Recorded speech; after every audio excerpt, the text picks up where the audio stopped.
Today, we are making history. Oh, sorry about that typo. Today, we're making a podcast about history. So gather round your Bluetooth listening device, ladies and germs, and history buffs. We're about to scour the internet in search of history gems, nuggets, and rare collectibles with the inimitable Jack Daniel. I can name it. Yes, Louise Palanker. And the proud owner of this exquisite voice, me, Joe Cipriano. Listen as I seamlessly toss to Louise. Louise. Thank you, Joe. That was enchanting. Is it enchanting? Well, because it says so right here. Oh, you're right. We are joined by comedy writers Steve O'Donnell and Joshua Sackheim, both of whom, Joshua, among their many talents, are also history fans. Do you go professionally as Joshua, Josh? You know what? To my friends, I'm Josh, and Right. you guys are my friends. Oh. Okay, So so Josh. thanks. So Thanks, we're going to Joshua. start with, as much as I... You can call me Mr. Cipriano. As much as I cherish being your friend, we're going to start with Steve. Steve O'Donnell, did you know that you have a highly informative Wikipedia page that comes complete with a photograph? I checked it because you mentioned it. The one thing that they get wrong is that I completed my history studies. So it's odd that there's a pertinent typo. I didn't complete history Well, actually, they're going to studies. get a lot more wrong now because I'm editing it as we talk. Right, So. Jack's going in. Yeah. No, So- I was, just in case this is pertinent to our credentials for being on a podcast discussing history on the online, I did concentrate in history as an undergrad, and then spent a couple of months Why, look at you Chapel there. Hill. How Look much at you, time did you Steve. spend standing in front of a brick wall? That's my lobby, my New York building, and it was taken by my next door neighbor when CNN said they wanted a photo for some news show when Letterman was going off the air. And it's so natural, too. It's It very does- natural. quiet down. Uh-oh, now Joe's getting a phone call. All right, All right, that's so gone. according to Wikipedia, Steve O'Donnell went to Harvard University. Can I just say that you and I were born in the same year? Really? Yeah. It was the year of Dien Bien Phu, There you go. end of Little Rock, yes. end of Elvis Presley's first recording. Let's Wow. just I put did it, not know that, Let's just Steve. put it in a context. What Don't is be the year cruel. for those playing at home? 1954. 1954. 1954. Al Sharpton shares our age, and I can't think of anyone else. I think Well, you've done me pretty and well you. for yourself, actually. Yeah. Maybe That was nice. Yeah. some other boomers. So Steve O'Donnell is a writer. He's known for Late Night with David Letterman, Jimmy Kimmel Live, The Chris Rock Show, The Bonnie Hunt Show, The Simpsons, Seinfeld. Right. And do you have a favorite? Well, you always like your sort of first love, and because not only because they were exciting and thrilling, but because you were young at the time. So I guess my 13 lucky years at Late Night with David Letterman Yes. would be my choice. Yes. Also, I met you there. You Weezy. did meet me there. I will say though, I have a good history anecdote about my first day on Seinfeld because. The technical term buff, you call us fans. Mm-hmm. Buff, Okay. history buff. I want to make sure. Right. Larry David, a huge history buff, and on my first day on the job, I had heard this, and so from at the Imperial Palace Casino in Las Vegas, they have a auto museum, and I bought a fragment of Hitler's car that came with a certificate of. God. What fragment was Wow. it? Yeah. It was metal, so it wasn't any ass on the upholstery danger. Because I know you worry about butt germs, don't you? No, I don't. Oh. I worry about everything except Oh, everything but germs. But sure. That's people- right. Thank you, Steve. when people have a cold and they're near you and they apologize. I just think, well, if I get a cold, I'll get a cold. But it broke the ice with Larry David. How about that? And he also saw that I was reading David McCullough's biography of Harry Truman. Oh, yeah. wow. And he said, "Oh, that's a terrific book, terrific book. They all hated Truman. They all hated Truman because he told it like it was. He didn't care whose feelings he hurt." And That's a I pretty just said good Larry yes. David. And I said yes, not like that nice Averell Harriman.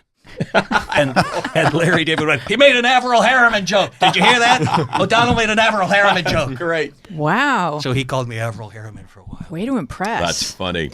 Now, Josh, you are an up-and-coming young writer who has tried his hand at stand-up comedy, as have I. I think Steve did it once and then ran screaming into the night. Is that how the story went? I think I had antenna on and was pretending to be an alien, and it was just a bad thematic Not choice. as funny as the Averell Bad Harriman thematic moment. choice. But Josh, you did stand-up comedy, and we're going to play a clip for it. Oh, cool. Mostly, Oh, boy. Yes, well, Josh. because it's adorable, and also because it illustrates your love of history Oh, wow. magically. Listen, won't we? Look how handsome. If I like squint and spin around, it's almost like a full house. Strong crowd of No, three thanks that for being night. here, guys. So LA has 2 football teams now. We just got the Chargers. Yeah, it's Not that long ago. All right. Because we haven't had 2 football teams in a while. I wish it meant more to me. And like that's not a dig at football. I'm just not a sports guy. For context, my 3 favorite athletes are John Cena and 2 of the original Japanese Iron Chefs. So I definitely had some masculinity issues growing up, especially. I know. People know Real you hard too to well. believe. Real hard to believe. Hear a lot of women laughing. I don't know if I like that. But it's true, and especially it was tough growing up, especially as a guy, because when you're a boy, that's how you bond with other boys is over sports. So in middle school especially, it was a lot of like, dude, did you catch the Pats game last night? Or like, brah, did you see that Steelers game over the weekend? And I'd be like, nah. But did you see that 3-hour Ken Burns documentary on Brooklyn Bridge? That's our boy. So we're going to talk about. I love that. That's really, really I funny. just had someone argue with me about that bit, man. by the way, because I go on. I do a bit about the Brooklyn Bridge and how it's the first steel wire suspension bridge. Could tell I was getting a lot of action in high school. And some guy pulled me back at the bar and he was like, "Brooklyn Bridge wasn't the first steel wire suspension bridge." And spent about 20 minutes for the rest of the night at a bar in Hollywood somewhere arguing about that with some guys. Wow. So people take that stuff seriously. Well, Yeah. yeah, and that's what I wanted to bring up because the internet is full of history buffs, and I'm just wondering what the culture is like. Are people helpful, or are people? It may be useful because this shows in a way really how history buffs use over casually the internet. I have watched a lot of old Bonanza episodes, for example, online, and there's one where the Strobling or whatever, the guy who actually designs the Brooklyn Bridge, he's gotten so much ridicule for his crazy idea about a suspension bridge that he's been banished out to the Wild West. That's funny. And What a the plot device. Cartwrights let him build a miniature Brooklyn Bridge across some little river, and it works. The And Cartwrights Haas- let him do that? Yes, That's- then Haas walks with a mule across the bridge to prove that even without support Hoss underneath. and a mule. Wow. That's a lot of weight. Yeah, I The think Mule's that was like, I'm sort not of the going anywhere point. near that thing. Which they famously did with the Brooklyn Bridge, but it was an elephant. It was a big P.T. Did they? Barnum stunt. Really? Wow. Right. That was so that people, A, publicity for the circus, and B, so that people wouldn't be afraid to cross the bridge. Yes. Right. And As they should be. they should have given a tip Yeah. of the 10-gallon to Haas. So what kind of culture do you find online? Are people argumentative, or do they try and school each other, or is there like a lot of posturing, like I know, and screaming source in all caps? Well, it's funny that you talk about it like what are the communities like, because Yeah. there's a million different ones, and also a lot of the history stuff that I'm watching for fun isn't strictly necessarily made for the internet, but there's endless conversation afterwards. You watch an episode of HBO's Rome, and then people start arguing about whether the Romans in Syria were imperialists or not, and then someone else posts the Monty Python Life of Brian clip where they're arguing about what the Romans did. So, and then there are actual discussion forums where people have to have credentials to be in there, and they're moderated, so you can't just start screaming and yelling at other people. So it's just like the rest of the internet, but it's a microcosm. Right. There's Is it more formal successful, Steve? I'm sorry to interrupt you. Is it more? I'm not really. Is it more successful to have a show that spawns argumentation, or is it one that's accurate? What would you think? Good question.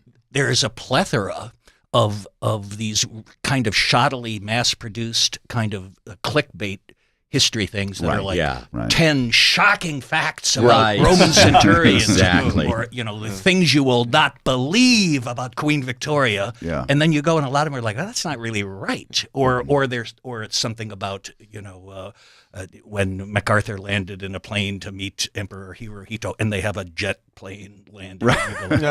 Yeah, in some and there are graphic. also many of them are written so poorly. I think that they're translated from another language or something as well. It's just such a mess. I think some may actually be Yeah. translated. I think so, Yeah. too. Languages. Well, the internet is full of history, and it contains the history that is naturally being made every day as we all live our lives and post and share. But additionally, pre-internet history has filled the internet as enthusiasts write and scan and upload and discuss history in ways that were never before possible. Like you may be reading something and think, oh my God, I think my mom has a photo from Woodstock. And then you go through your attic and find it, and then you scan it. Now you can just take a picture of it with your phone. So all of this Oh content. my God, my mom is topless. No, I'm sorry. Yeah. At but Woodstock. Yeah, at Woodstock. there's some really good drugs. Yeah. So that's it. We're all feeling enthusiastic about what do we have that we could share? Like what's in my attic that I could share that would be of interest to other people? Has anybody? I have a lot of air checks from radio stations back in the 1970s. No, but I don't have you think- posted them? I Is have that- not, no. But that would be awesome. We would Really? love that. Yeah. We would love that, Joe. All right. Let's have an Yeah. air check party. Joe, And we'll sit together and listen. Was a boy DJ, and before his voice changed, Yes. he was really, Any day now. Yeah. Online history buff culture is rich and full, and so we asked our two guests to share with us some historical treasures that they have found online. And we're going to start with Steve, who sent me a bunch of links, all fascinating and or disturbing. It depends on how you choose to look at it. And so, Steve, please tell us about what you found, and you can share along with me to remember.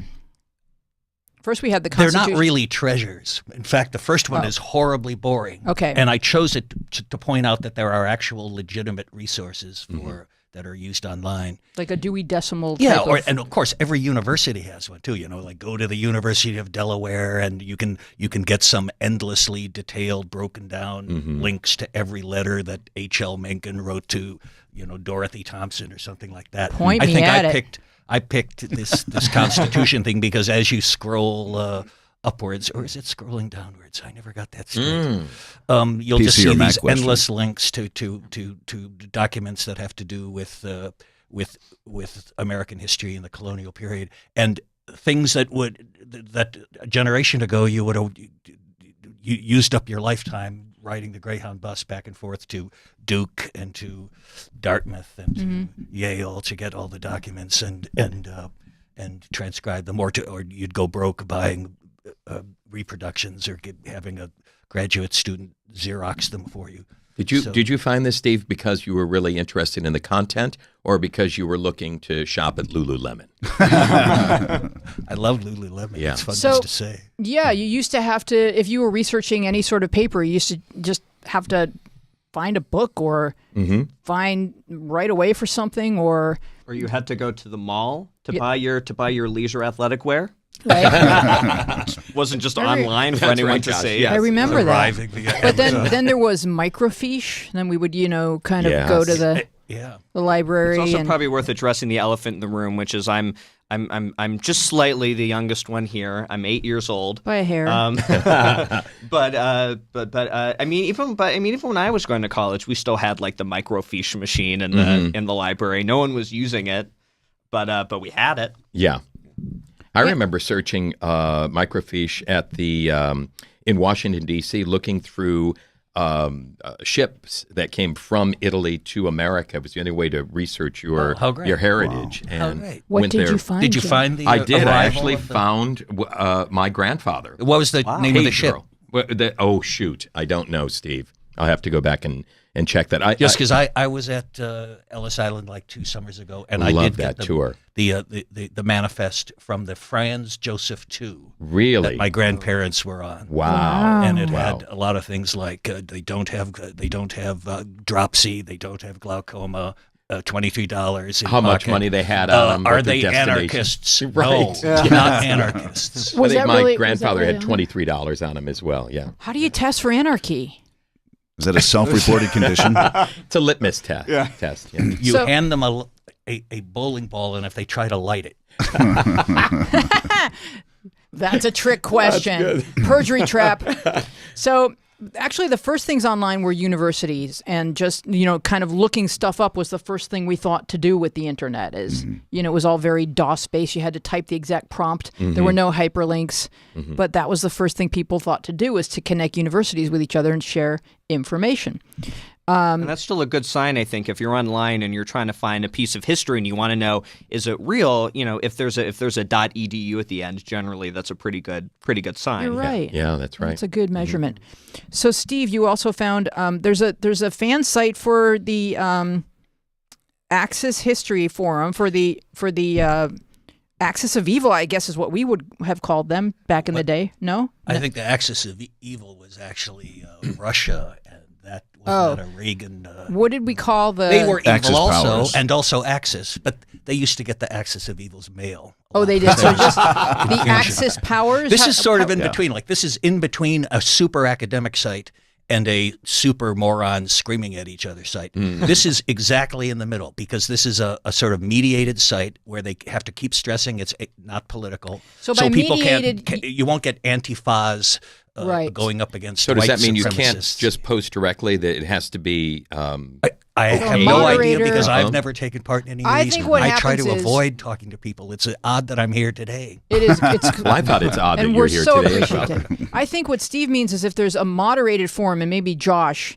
being the youngin, knows more about this. If there's a moderated forum, like for example, the incel forum started out moderated, and it was just like, here's how you meet a girl, and then the moderator stepped away, and then it devolves into this this horrible culture of horribleness. But if there's a moderated forum, then you just if you're the moderator, you just delete the post. It's like, we're not I even. see. Yeah. I did understand that they would delete things that would get too offensive, but I picked Axis History because it seemed like that would be something that would That could easily bring spiral out out nuts, of control. and also even the thoughtful people, that get drawn into history of the Third Reich or of Mussolini's, black shirts or whatever. It's a particular type. You meet the history buff who is lovingly fondling the Luftwaffe officer's knife because he loves history. You see, Right, he's of very course, it's scholarly. history. That's Yeah. something you want to bring out on the second date. little pro tip.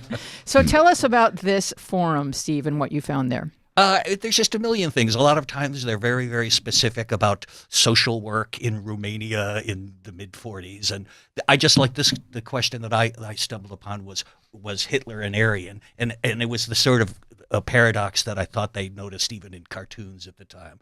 He wasn't blonde. He wasn't a Superman. And Goering was fat, and Goebbels had some kind of. Steve, what does that mean to say that someone's an Aryan? I've never quite understood that anyway. Do you have is there a definition? It doesn't really mean anything scientifically. Yeah. Folklorically, back in the ancient Indus Valley, it was supposedly the source of Aryan civilization. Right. The word Iran is from the same root word, Aryan. They were supposed to be these fairer, smarter, more vigorous and ambitious peoples that swept all the lesser. So was it a peoples out of the descriptive way. term at one point rather than a racially oriented one? Do you Yeah, think? I think the Aryans that swept away the pre-existing So the hamlets yeah, got it. in the Indus Valley weren't necessarily blonde-haired and blue-eyed, Right. but it came to have that connotation, like Caucasus and Caucasian. Right. The headquarters of the Aryans and the headquarters of the Caucasians kind of moved west. Well, the Axis History is an apolitical site and forum dedicated to the history of the European Axis nations during the Second World War. Here you will find facts about Germany and Austria, Bulgaria, Croatia, Finland, formerly not ally but a co-belligerent, Hungary, Italy, Romania, and Slovakia. Do you guys have the thread that Steve brought to our attention where it's discussed as to whether or not Hitler was an Aryan? Let's see if we can read There may from not that. be that much to enjoy about the site. I was just struck how polite the conversation Well, is. guys, can you read that? Read a sorry to interrupt you, Steve, but why don't you read a sample comment so we can get an idea of the conversation? So the question asker asks about Nazi propaganda and what at the time they were saying about Hitler's physical appearance. And the first comment is, probably nothing like Himmler and Goebbels, for example. And yes, Hitler was Aryan mainly because he was Führer. Story tells that he got married with Eva Braun and was asked about his Aryan blood. That phase was skipped because he was Führer. Oh, so I if you're guess that is Führer, you get to be self-reported Aryan if Aryan. you say you're Aryan. Yeah. Is that the point being made?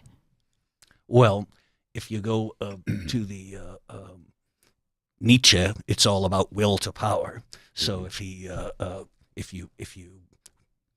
also he ran the operation. You're not going to question him. Right, No, exactly. It's funny the way you can tell the person's somewhat academic because they're talking about, the very fact that they know about that paperwork and bureaucracy was involved in getting a marriage license and so on. It means it's not just they've been watching, the Dirty Dozen or something like that. But now, which you can but also if see online. you can. But Yeah. if you were to do a ancestry.com, if you were to swab his cheek, what would you find? Do you think? Well, it's Chewing interesting that we tobacco, bogged oddly down enough. in Hitler right out of the gate, which I suppose is what every Well- historical conversation eventually does. But he's one of those interesting characters in history, of which there are dozens, which are the great nationalist leader who isn't from the nation that they're the nationalists. So he's a, That he's a Hitler was wannabe an of his own Austrian. cult. Wow. And, yeah. and if you were a German, you would recognize his southern accent. The way Eamon de Valera was born in New York City, and he was the longtime leader of Ireland. Napoleon, a Corsican. There must be others. Maybe it's people. The people that are the most fervent are people who long to be something that they are not, and that this explains their fervency. Right. King David was actually from Long Island. That's not well known. I did not It is know that, not. Jack. It is Really? not. And Steve, No, I think his bake shop now is still Steve, there. you found a conversation that was not as civil at. It's actually an impressive Polish-made Lawrence of Arabia super epic. They just start calling each other, like "Long live Poland" and "Death to the Bolsheviks," and then Russians come back but it was the Poles who originally attacked Russia. Russia was just attacking them back, and then they start, "You're an ignoramus." Oh, look at the username Joe Cipriano. Hey, Who's that? wait a minute. Hold on a second here. Wow. But I'm assuming it all kind of gets like a little racially tinged. Yeah. And then there'll be a message like, "I am writing from the Philippines, but I endorse the bravery of the Polish people. Hooray, Polish people!" That's a future leader of Poland. Right. There you go. There Yes. you There go. wasn't even a video about Poland. It was a cat in a barrel, and he just went off about It's an the obvious Slavic metaphor. region. Yeah. It is funny though how people will get into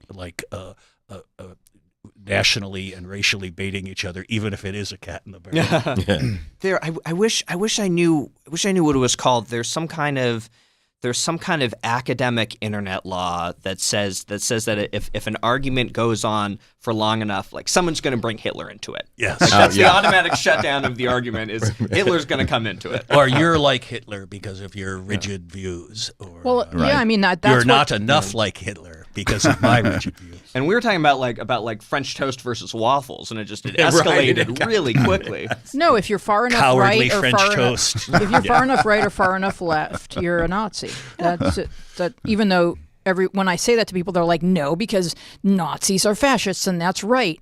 And I'm like, yeah, but the anarchy test. Yeah, So- no, not really. It's a circle. It It's really a is big a circle. circle. It It's a is. big circle. So, Steve, what else have you found us? Well, of course, I was looking for delightful clips. Yeah, so I you don't found know them. how much. I don't know how much fun reading the. No, but we're the gonna comment play this sections. one. I This only one is- meant that they run a gamut from the highfalutinist academic, posit theorem, postulate, and then regular discussion groups, and then just shrieking And apes.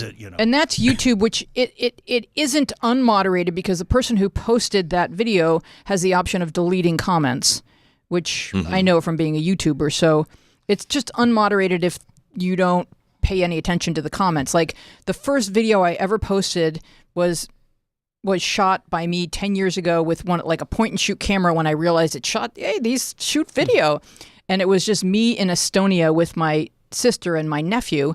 And I'm just sort of narrating in my own snarky, ridiculous way because I had no idea where I was or the history of the place. And then I posted it, and then there were a bunch of Estonian and Russian people yelling at each other about whether or not me and my sister were lesbians and our demon seed and it just, and then they started, because I had sort of noticed the nesting dolls, and they're like, those are Russian, and the only people in Estonia who sell those are Russian, and then they just started yelling at each other, and like Josh said, it really could have been a video about French. World So it wasn't anything other than a video of people walking through old town Tallinn, and then people were yelling at each other nationalistically. But also to be fair, just to not paint the whole internet with one racially tinged brush. Let's do. Okay. I mean, there's some really good kind of self-moderated communities. Like I'm sure a lot of us spend a little bit of time on Reddit.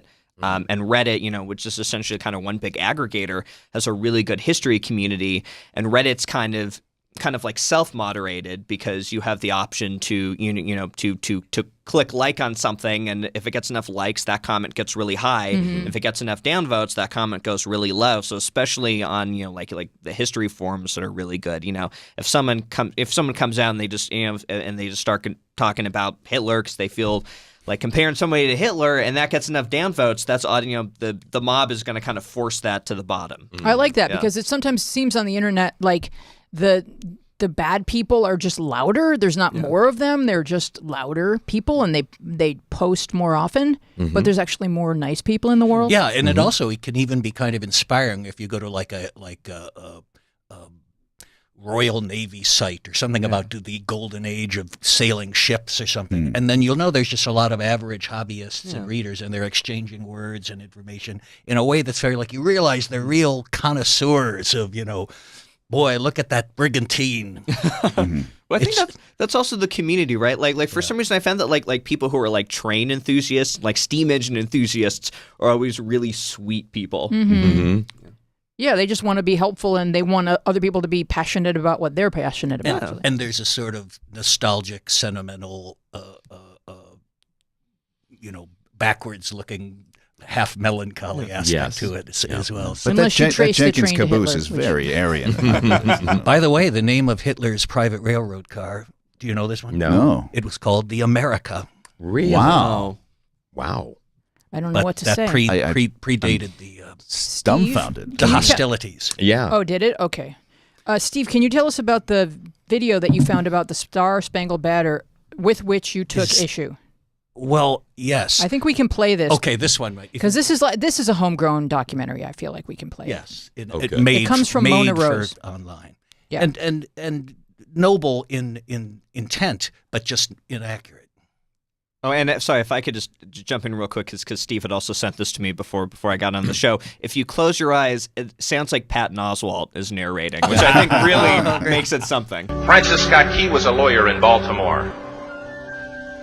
The colonies were engaged in vicious conflict with the mother country, Britain. Because of this conflict and the protractedness of it, they had accumulated prisoners on both sides. The American colonies had prisoners and the British had prisoners. It sounds like someone found an old radio show with an old-timey announcer voice explaining the history of the Star Spangled Banner. I have a theory about it. I suppose if I read all the comments, I'd probably get to the answer. It sounds like he's speaking to a group. So I think he was like a Chamber of Commerce guy or a Key Club guy, and he gave this nice, inspiring speech. And somebody said we should put it online and we'll put up visuals. And then the standards of historiography were too strict for him because he was talking about the War of 1812 as ever was the Revolution, and he keeps talking about the British were burning the White House back in the colonies, and they were going to send the prisoners back to the colonies. So he got all that wrong, which you couldn't have done on a Ken Burns type. No, he kept calling us colonies. Steve, historiography, the term itself, does that connote something more than just the study of history? Because I'm not sure. Fancy study of history. Oh, got it. The extra special. I think it means it's sort of like Okay. the like dramaturgy to drama. Okay. But those actually mean something, though. So I'm just, but historiography is the I think it's correct about term. history. Okay, It's got it. The Just nature want to make sure. of writing history and how it's studied and presented. Steve, you're more fascinating than most YouTube videos. Yeah, so don't I worry agree. about You're that. right, Jack. Yeah. Yes. I you think should it's very see when true. I accidentally sneeze. It's the cutest thing. If I had to rank it, I would say Steve, and then there's this Danish guy who has a hydraulic press, and he just crushes things. I've seen that. So, Yeah. Oh, that's Yeah. good. Yes. oh, it's awesome. Yes. Yeah. Is that better than when you guys did it would, on Letterman. You guys used to You throw did it on things. Letterman. There you go. You threw things off buildings. You crushed things. We did a What other steamroller, but we destructive- also did a hydraulic. I remember that. I Yeah. remember the one thing we couldn't compress was a Sunday New York Times. Yeah. Oh. That was already as compressed as it I gets. guess, yeah. Yeah. Yeah. They also had a lot of trouble with Joe Cipriano's ego, as I recall. Oh, wow. Well, bam. thank you, Wow. Jack. Let's- can we- Random burn. Thank you for the Can we, mention. can we Points edit for that one that. out? Yes. Can we edit that one out in post? Thank you. Josh, are you ready? Because Yeah. Josh brought a lot of really dense stuff. I read. I read a lot of these articles, and let's start with the Doomsday Cult that took over a medieval German town sometime Okay. in the 1500s, and you can tell the story because it was like reading one of those Russian novels. There were just a lot of characters. Oh, With there's a hard to lot, yeah. and so I think I was practicing because I think I've done a really good job at condensing it down. Bring it. There's actually one of the. Just to speak to the theme of the show and internet culture and history, I actually originally heard about this on there's a guy online named Dan Carlin. Who's Oh, a former, you love Dan hardcore Carlin. Hardcore history history, and yeah. common sense, and he's a former CBS radio journalist, and does these really great history podcasts. And I did one about this, but it's like 4 hours. Wow. This is the baby version, which is. Sometime in like the 1530s, there's this little town in Germany called Münster, and it's the 1530s, and 10 years prior there was the Protestant Reformation, and the Holy Roman Empire, Catholic country is really shook up, and they'd been having all these like peasant revolts, and so in the 1530s in Münster, all of a sudden you start seeing this rise in non-Catholic preachers. And in particular, there's this guy named Bernard Rothman, who was what's called an Anabaptist, as they believe in baptizing adults. And that was really controversial at the time because all the Catholics were like, whoa, wait a minute. If you're not baptizing children and something happens to those kids, they're going to go to hell. Right. And Mortal sin, yeah. And we don't want that on us. Mm-hmm. So there's kind of all this conflict. And so, long story short, this guy Bernard Rothman is an Anabaptist preacher, and he starts preaching in Münster, Germany. And the Catholic Church gets wind of this because he's really picking up steam. People like him; he's a really popular preacher. And they try to shut him down. And his followers are basically like, no, you're not going to do that. And they collect their arms and they take over the Catholic Church in Münster, and they kick out the preacher, and they basically hold the church hostage, and they say Bernard Rothman is now the official preacher of the town of Münster. Wow. And the guy who was like the Prince Bishop of Germany had just inherited the title, and he was like, I'm new at the job, I don't need all this stress. So he comes in and he says, okay, fine, Bernard Rothman can preach in Münster. And what ends up happening is that word gets out that Anabaptists are allowed to practice in Münster, Germany. And so all these Anabaptists from all over Europe start coming to Münster, which wouldn't be a problem, except it attracts this one particular guy, and his name was Jan Matthias, and he was a preacher who was from the Netherlands, and he'd been exiled from the Netherlands, and he was kind of traveling around Europe as this journeyman preacher. But he was a doomsday preacher. He believed that the world was going to end and Christ was going to come back, and he was the only one who knew about it because God spoke to him directly. And he would say, like, this Sunday. Oh, yeah. He'd make it real urgent. He was really specific about it. You got to get your shit, yeah. Yeah. He kind of radicalizes all the Anabaptists there. They basically kick everyone out of Münster. That's not they kind of states like a soft inquisition. They say either you're baptized and you become an Anabaptist, or you have to leave. So they kick out all the Catholics and they kick out all the Lutherans, and they get rid of the city council and they fill it with radical Anabaptists. And of course, Jan Matthias is the head of the council. Wow. And now, again, the guy who's the Prince Bishop is like, oh, come on. He's like 2 weeks into the job at this point. He's like not having it. Yes. So he collects an army and they surround the city and they say, look, guys, you got to cut out these shenanigans. And the Anabaptists say, we will not cut out our shenanigans, which basically leads to this year-long siege of the city, where on the outside it's just this army time after time again trying to break into Münster, and they're not able to do it because the Anabaptists have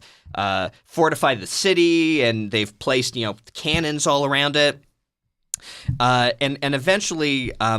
Oh, yeah, they get to Easter. Like you said, Jan Matthias was really specific, and he was like, okay, on Easter of this day, Christ is going to come back, and everyone else is going to turn to ash, and Anabaptists are going to inherit the earth, and we're going to, paradise will be ours.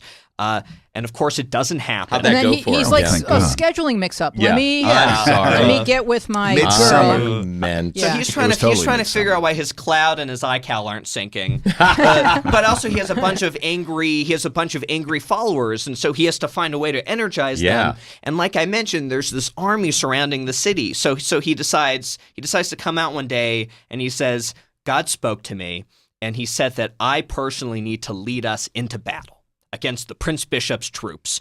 And he mounts his horse and puts on his armor, and he rides out the front like Alexander the Great. He's like front of the line. And did you guys see Wonder Woman, where like Wonder Woman jumps into the German trench and she's single-handedly like throwing Germans over her shoulder, and picking guys up by the shirt collar and bashing their heads together? Yeah. So it was the exact opposite of that.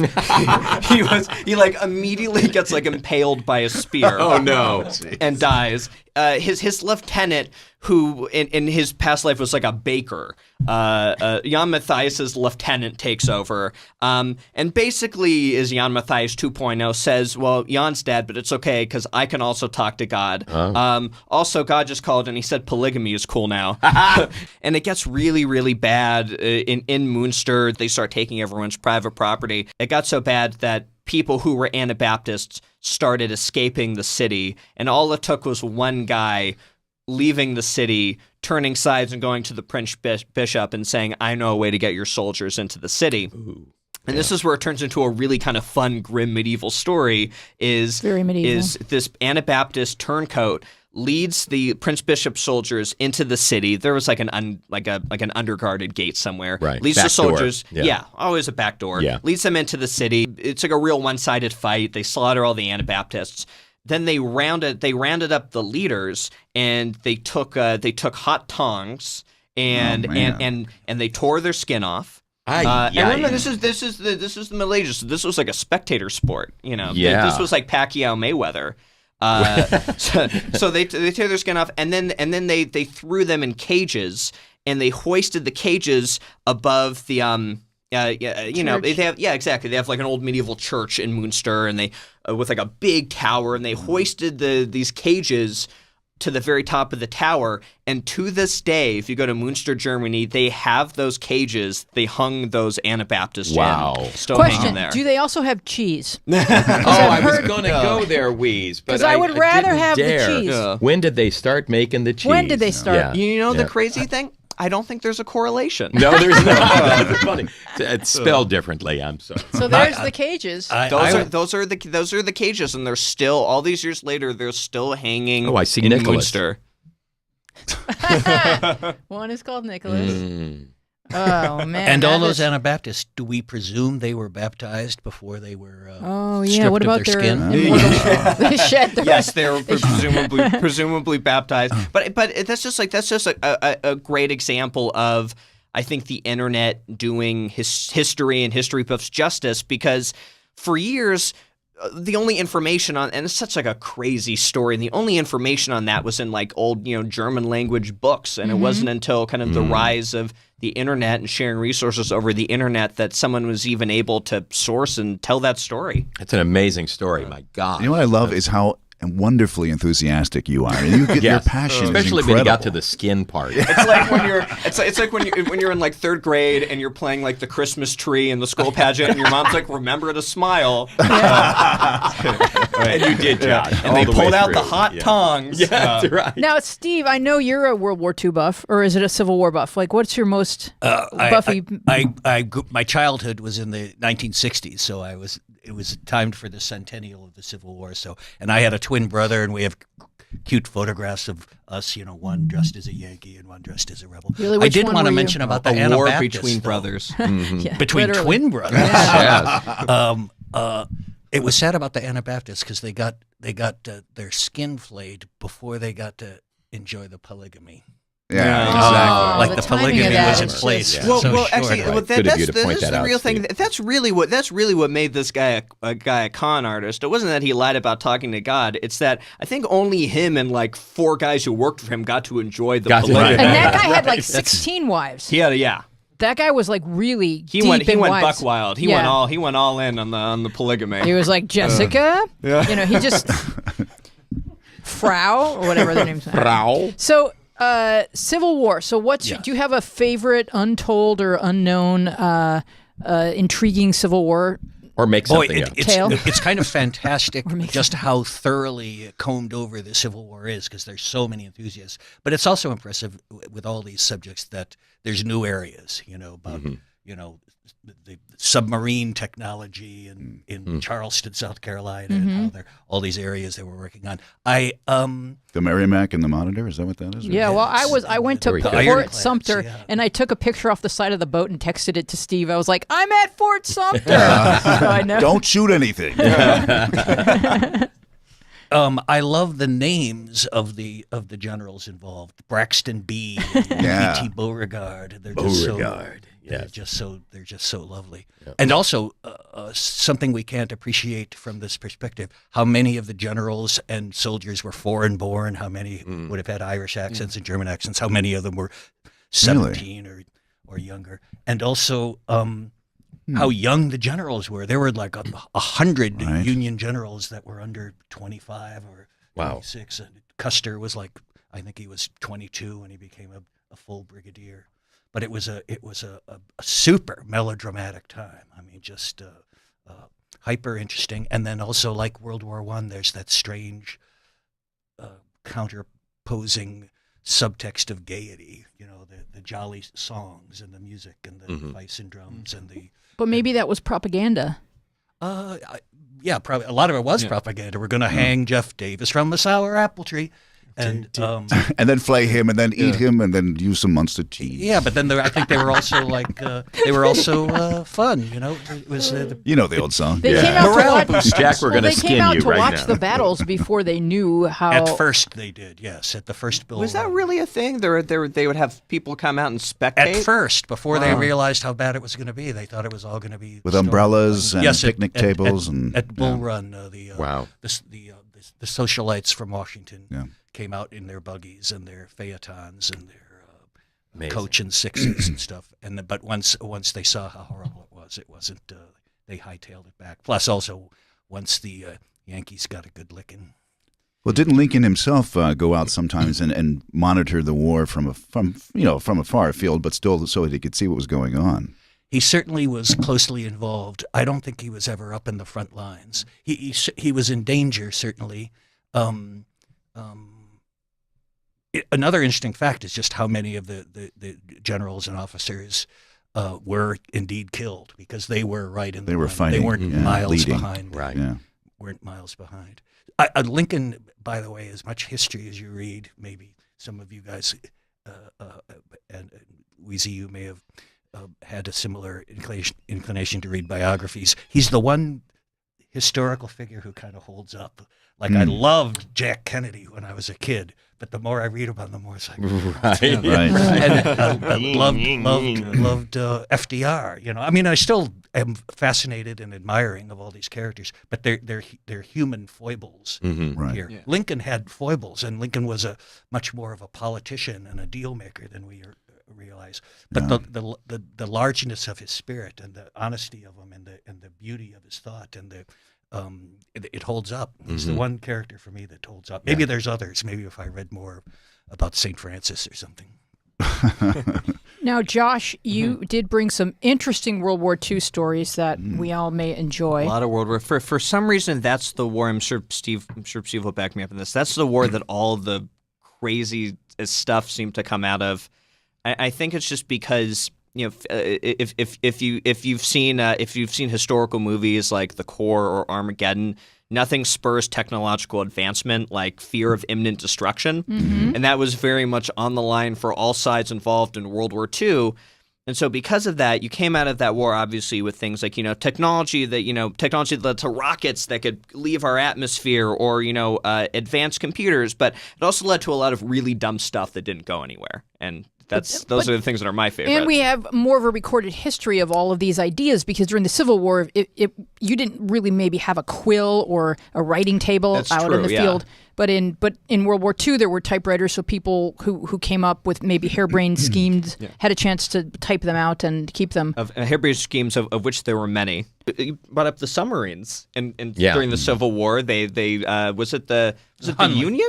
The Confederacy came up with the Hunley, which successfully destroyed a federal ship, but then it was itself destroyed. Yes, in the process, like a It must have been a living hell inside that thing with air exchange and stuff, I would imagine. They had a game room. No, it wasn't hell. It was horrible. They've just recently raised it, like in the past. Really? Wow. Oh, they dozen did. years or so. Would they have like a Interesting. bladder or something to keep air pumping in? Or do you have any idea? I think it was buoyant enough just with the air inside. Oh, I see. So it had a tube probably then. But I was going to mention M&Ms as a strange byproduct of World War II. So they, M&Ms? Really? so they could ship chocolate to the GIs in the South Pacific, unrefrigerated. Yeah. So doesn't But I was also going to say, Interesting. just internet chat rooms and stuff, to be fair to the World War II people, that's the one we're close to and we hear tales about. When you go to the weird sites where it's Hungarians talking to Turks, they're still hashing over some battle in 1526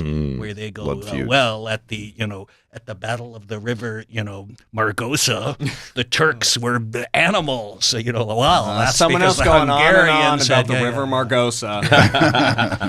I'm So, Josh, what are some of the more intriguing World War II battle plans that didn't quite make it past that I drawing? love some of these. Oh my God. And it's actually worth mentioning that as crazy as some of these ideas were, there's a reason why they started to pursue them, because you could kind of understand why they might have worked. People were really big on animals exploding during World War II, particularly the Allies. And the one I sent you was during World War II. The U.S. military had a plan to. This was before the atomic bomb was fully developed, and they were looking for ways to inflict a lot of damage in the Japanese homeland, presumably leading up to a large ground invasion. And one of the ideas was to strap incendiary bombs to thousands of bats and then just let them loose all over I Japan. love this. Oh my God. And then they were going to explode. And the idea was because bats they would find places to nest. And as soon as the thousands of bats found places to nest In these little nooks and in crannies. these little nooks and crannies, yeah. presumably in a lot of remember, it's World War II era Japan, so there were still a lot of wooden buildings, especially outside Tokyo. They would nest, and then it would just be like 1,000 fires starting at once. Amazing. But what's actually crazy about it is that the guy who had the idea it's so crazy. I want to give him Yes. credit. His name was Lytle S. Adams. And he was a dentist. dentist. He was a dentist, and American dentist. He wasn't involved with the military. He knew a lot about teeth, and his contribution to the war effort after Pearl Harbor was he somehow knew Eleanor Roosevelt, and so he came up with the bad idea that we should strap bombs to bats and drop them over Japan in like a bomber, and then they'd all explode and they'd set Japan on fire. And somehow he's able to get that plan to Eleanor Roosevelt, who passes it on to someone in the War Department. And from there, it goes to the Air Force and the Marines, and they ended up spending like $2 million. Yeah, they did a lot of research on it. Yeah, didn't they? I mean, they went so far as to they procured thousands of bats, and they were just blowing them up over some airfield in Nevada somewhere. Do you know how many tiny Purple Hearts they had to make? That was like another $100,000. True, you're right. So, my question is, if you're going to be dropping all these bats with incendiaries on them, Why not just drop the incendiary? Because bats will flutter and they'll go underneath like a bridge and they'll like make a little nest there and have some babies and then. But also the crazy thing about it, and I wish I ended up finding a photo at last minute, and I wish I had thought to send it to you because they were really big incendiaries. So it's not like it would just be like bats flying. It was like a bat with like an old like 1998 VHS camcorder size bomb strapped to it. But also it wasn't just and they ended up scrapping the project because they were like atomic bomb, better bet. Yeah, right. Let's see. But actually prior to that, the British tried something similar where they were going to take dead rats and they were going to shove bombs inside of them.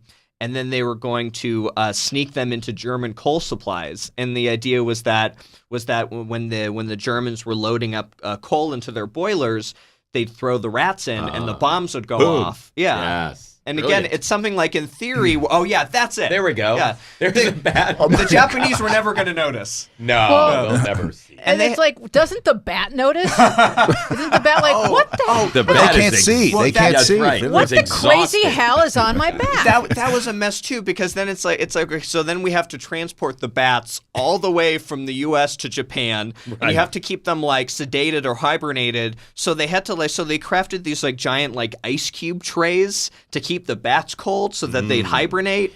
And then it's like they couldn't figure out the delivery system, and at one point they dropped a bunch of them, and they blew up prematurely, and they literally blew up some Air Force general's car. Yes. So exploding animals. It'd be a good not Nazi. the future. Yes. Ironically, he was Like named General Hitler. Batsworth. What are the odds? Brian Keith is the We're going to general. jump to the Brian Keith. We're going to jump to the number one list of the week, which yippee. is a weekly feature because, as you know, the internet loves lists, but we only have time to read one of them. This I thought you guys would have fun with because it's the popular history myths debunked, and I have chosen 10. There were actually 25, but these were my favorite 10 that I thought maybe you guys. And of course, every list should begin with Hitler. So the myth, and because the title is "These Are Myths," everything I'm about to read to you is not true. So the myth is the number one myth is that Hitler created the Autobahn. Do you want to hear more about that, or do you accept that as being a myth? Well, I mean, you just told me they're all myths, but Yeah, we're paying attention. So we don't have to do any heavy I lifting did tell here, you, but there's also an additional paragraph see. that explains. Well, I should also just so I don't sound super snarky. Mm-hmm. I had heard that. I didn't know that was a myth. I had heard that the Nazis created that network of highways. So I think it's typical war propaganda where you say Jews are bad and Hitler makes roads. Yeah. So it's that kind of thing where you tell people, hey, good things are happening, therefore let's eliminate what your real problem is, which are these really bad people over here, and then don't watch while I invade the rest of Europe. And starve everybody who lives in Germany. Because you know what? World War II was horrible for German people. They weren't having any fun. Yeah. You know, as bad as it was for us fighting against them, it was really bad for the German people as well. So waging war is not a great thing for people. Not a lot of ha-has. No. Don't wage war at home, folks. Yeah. No. So just because someone says roads, that's not a good enough reason, I think. How about Mussolini making the trains run on time? Okay, so that's the number 2. Is that true? No, it I also just think we should determine how much credit Hitler gets for the Volkswagen. Oh, does he see get all any? those Does he get any? He did seem to want a people's car that would be affordable, but that too didn't come about. They never mass-produced them. And it was produced by the Messerschmitt Company, isn't that correct? Who actually made all the fighter planes for the German effort. Look to Steve. I won't know. I don't your- know, but I mean, you definitely had Porsche and Maybe it was Porsche. Yeah, Bavarian Motor Works and So all another- those companies making. Another nice piece of propaganda was that Mussolini made the trains run on time. The trains were never widely or uniformly on time in Mussolini's era. They weren't. No. No. This myth probably arose You from sure? Because I heard about it. well, what it says here, Joe, is that you could read it. Oh, really? Yeah, because you have a better. Mussolini's exploits beyond reality. Is that where we are? No, Mussolini made the trains run on time. Yeah. Oh, well, you go ahead, because I don't know where. This myth probably arose from the mountains of fascist propaganda promoting Mussolini's exploits beyond reality. Trains were a major part of commerce and travel, so prompt, efficient train systems would have been a major selling point for any statesman who could truthfully claim it. But in this case, it just wasn't true. So it's like probably like in North Korea, they're telling everybody like, hey, Kim Jong-un is can fly. If we had any trains, they'd be running on time. Yeah. That's what he would say. Right. So Joe, I do know that Kim Jong-il got a hole-in-one the very first time he played. He apparently scored a And he can 36 fly. in his whole round. That's what I heard, too. No, that's for sure. That's Joe, for you can read number 3. Number 3 is that Julius Caesar was born by cesarean section. the odds are astronomical. Come on. That's such a He coincidence. was born by natural birth, in fact, the customary way. The cesarean section surgical birthing procedure draws its name from Lex Caesarea, the law of Caesar, which stated that a child is to be cut from the womb if the mother died during childbirth. Apparently, the ancient world had precedent for C-section births, though it's unknown if the procedure had a statistically significant survival rate for the mother. I'm kind of guessing maybe not. No, but at least they could save the baby. That was probably. But Lou Gehrig did die of Lou Gehrig's disease. He did. He did. That is ironic, isn't it? Number 4, Jack. Christopher Columbus discovered the Americas. Well, I think we all probably agree that that's not true. The New World was new to Columbus, but may have already been discovered by the ancient Norse missionary Leif Erikson, or Leif, I believe he's pronounced. We do also think others may have preceded Leif, right? Well, they say that this is all theory, but some people think that the Polynesians might have hit North America. That's well, And maybe. the Irish love to tell each other over their glass of Guinness that St. Brendan, more than 1,000 years before Columbus. Hey, was there the Tuesday before Leif? Number 5, the island of Manhattan was purchased for $24 worth of beads. It is true that the island of Manhattan was purchased from Native Americans, but there's no mention of what items were involved in the trade. The money equivalent was 60 guilders. 60 guilders. Or roughly $1,000 today. The same amount was paid for Staten Island. But some historians point out that the Native Americans may have had a different understanding of land ownership. To them, the cost was more like rent, since they believed that land, air, and waterways could not be owned as property. They were probably like, you want to give me $1,000? Go for it. That's fine. You think Yeah. you own whatever land you land on. Wow, very, very good there. That's all. Pacoima, I think, was purchased for 2 pebbles, as I recall. By you? No, it wasn't me. Read number 6, Joe. Oh, well, I'll be right there. It's a good Most one. men in the colonial era wore wigs. Wigs and powdered hair were in fashion at the time, but really only about 5% of the population wore them. Wigs were expensive and were mainly worn by lawyers, statesmen, and women of the gentry class. Wigs were ill-suited for blue-collar jobs, and most people couldn't afford a wig even if they wanted one. Wheezy, you would have been a wig in it, don't you think? No, I don't. Plus, there were bats I'm with like, this explosives. itches. I think it's called helmsman. This itches. I don't like it. I don't like this wig. Hey, Steve, I have a question, and Josh. In the John Adams, that series that was on, they Loved had. it. I loved it too. They had them speaking in an accent that we would now consider kind of almost Northern English or something. Do you think that that's accurate? Is there some truth as far as we know? It's funny that people the theories about how colonial English sounded and what American speech sounded like prior to recording devices is all over the place. Like now they believe what we used to call Middle Atlantic or sort of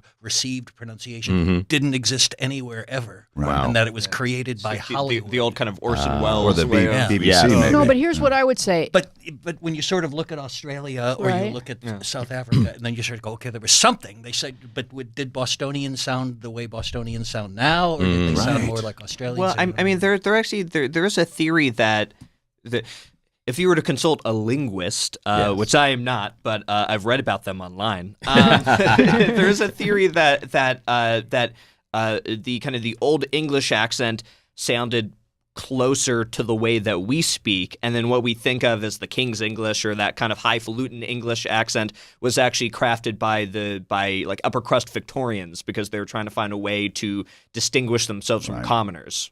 Well, I think if you separate Interesting. people for enough of time or space, if you separate people with enough time and space, they will develop their own dialect. I think it just naturally happens. Sure. So if you're not interacting with people that live on this block, they may even block by block in London have different accents and different dialects, and I believe that they do. So And Reagan says so by how long, of course, so by how long after people moved to the colonies did we start developing our own dialect? And I think at first we had sort of British accents depending on what part of Britain you were from, because every part of Britain has a different accent. And if you go to like mainland, or what is it called, mainline Philadelphians, even in the 1950s, they still sounded rather British. So I think some of it lingered in upper crust society here in the Americas. Well, if I have 3 scotches, I sound British. But even like Katharine Hepburn sounded kind of British, right? And she was born, yes. Yeah. born That in was Scotland. That was like the the Hollywood. Atlantic thing. Yeah, exactly. That may have been something that was a subcategory, like in prep schools and boarding Yes, schools. yes. They Right. taught them to sound as English as they could. May I toss in another Quite right. myth? Yes, quite right. A myth widely received that there's no proof for, and Hollywood is partly responsible. The Hitler salute, the Heil Hitler. Yeah. It was supposed to be modeled on the fascist Italians who were supposed to be imitating ancient Rome. No proof anywhere. No visuals from a pot or a mural that the Romans ever saluted each other that way. Interesting. Cecil B. DeMille, in his early movies, silent movies about Romans and stuff, wanted to give them some stern gesture. Give them when they something to saw each do. other. And he gave them do this business. sort of Yeah. hand out like that. Wow. And it kind of stuck. And then the Italians liked it, and then the Germans followed it. And now we think, oh, it's history. But Wow. it's like they're imitating Hollywood. Well, here's a sub question off that. So the way that Hitler did that sort of fey thing, was there a reason that was for just that? to show or- I've done so many of these. Yeah, I'm just tired. It's like the I Queen can't wave. even. I It's like can't the Queen even. wave. It just puts less Right. stress on the wrist. Yes.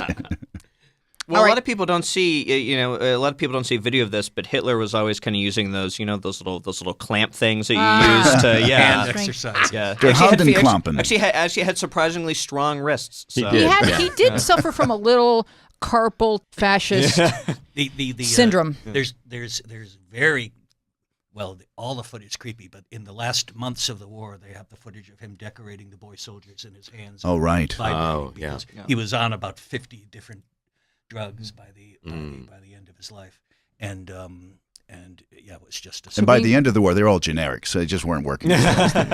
Who wants to read number 7?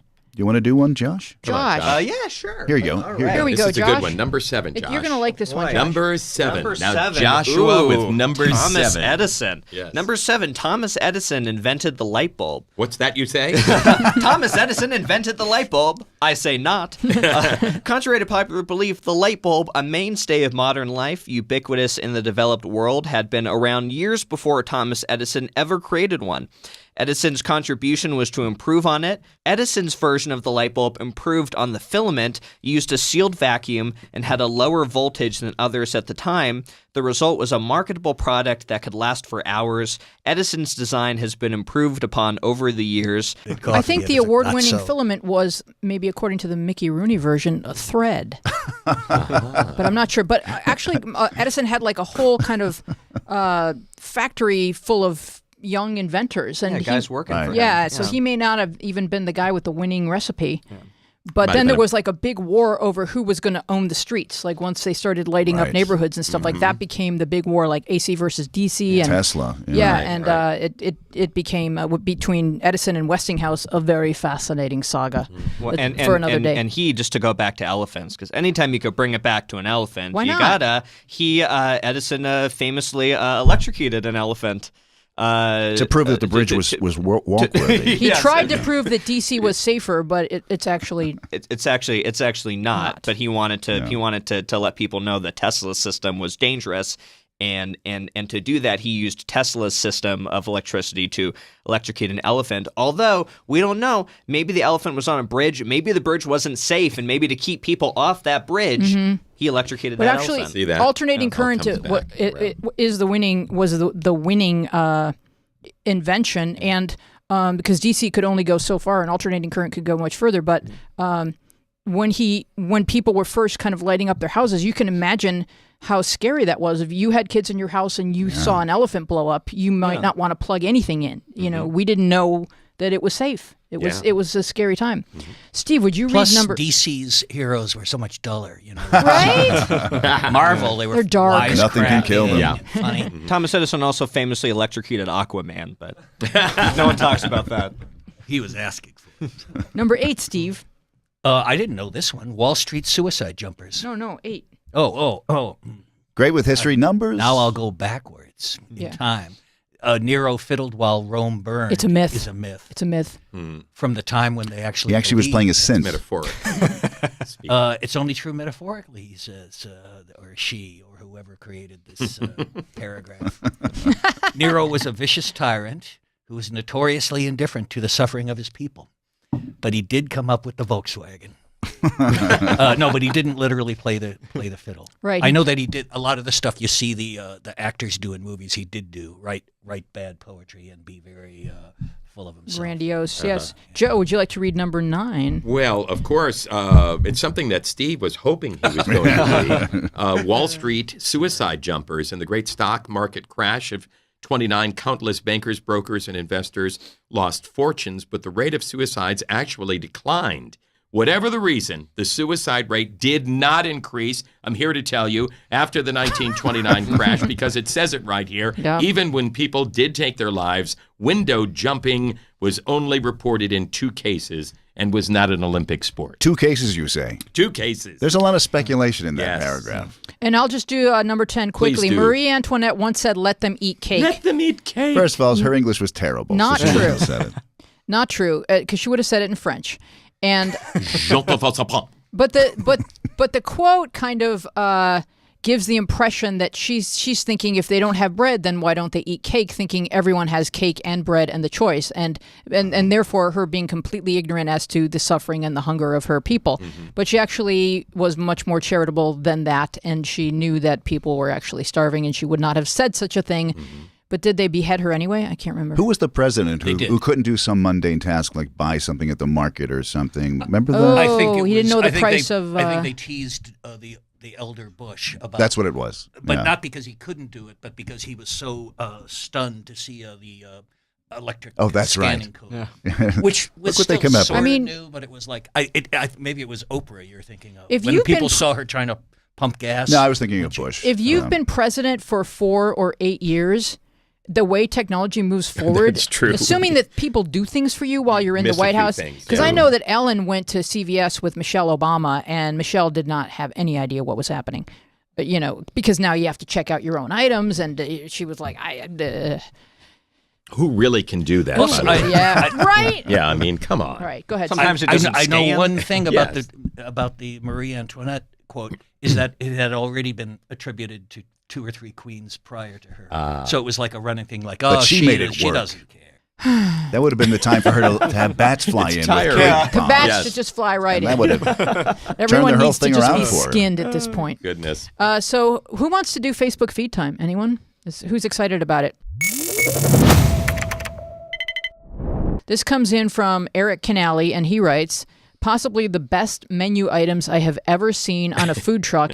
And do you guys have that? It's an attachment. There we go. All right, so go to the next one, because red. that's the food truck. Yeah. And then that's the, they have buckwheat crepes. Let them Yes. eat buckwheat in this, crepes. Yeah. And Steve, do you want to read some of the menu items and then select something that would suit you? Well, they do look.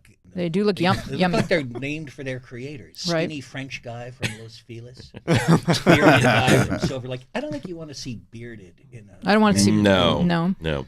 Fixie Rider? Fixie Rider? from Ants District. Arts- I don't Arts understand any District, of it. yeah. From South Bay. There's a little bit of this to like the old-fashioned diner slang. Like Oh, yeah. Adam sure. and Eve on a raft. Give them a Wreck haircut. 'em. 2 cups of Joe. Slice them. Adam and Eve on a So the raft, one- wreck 'em. So Eric said that he ordered Harley Guy from OC, which is hog in a sheet, which sounds sort of racist. Let's I don't know. it's probably. But it's crepes, so everything's coming in a sheet, yes, right? It's, yeah, they are it's- buckwheat crepes. Also, it's worth noting that anything can sound like a slur if you say it in the right way. Sure. Like, that guy's a real turkey wrap. They That's are. right, boy. Well, the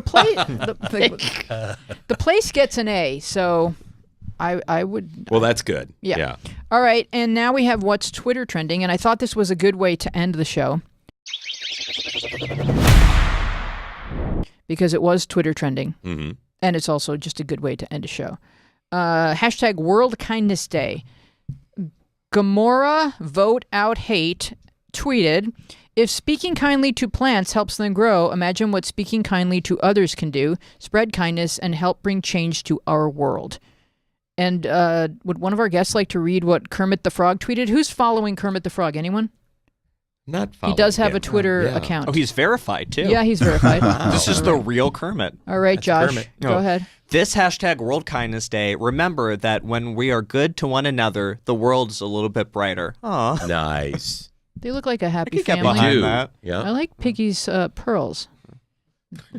They suit He's her. talking directly to right. Statler. It's and really Hilton. sweet. Also, Fozzie Bear famously dealt as a comedian a lot of inner demons that he dealt with. That's right. So Yeah. it's nice that they could all come together. That around is him. nice. It You're is. right. It is. Waka True, Waka's Josh. masked a lot of tears.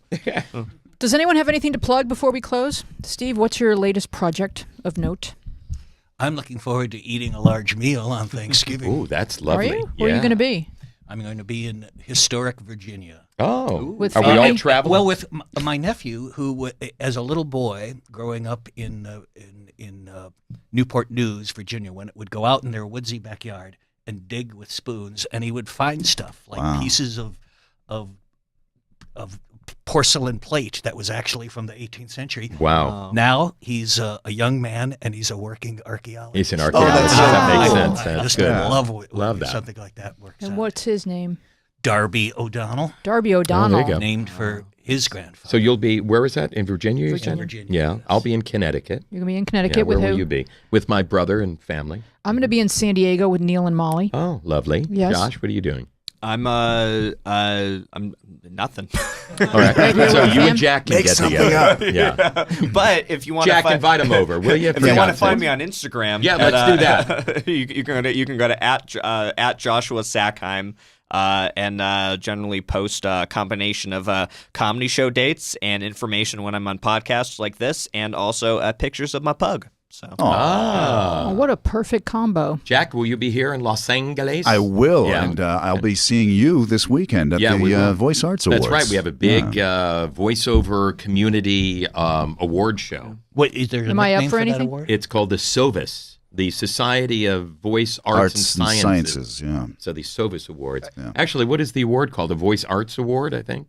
Something like I think it's called the Sully. that? No, I don't think that's true. Does it have a nickname? It should have a nickname. It like, should. like Voicey. Yeah. a voicey. A But voice that of- is happening this weekend. Yeah. Who are they honoring?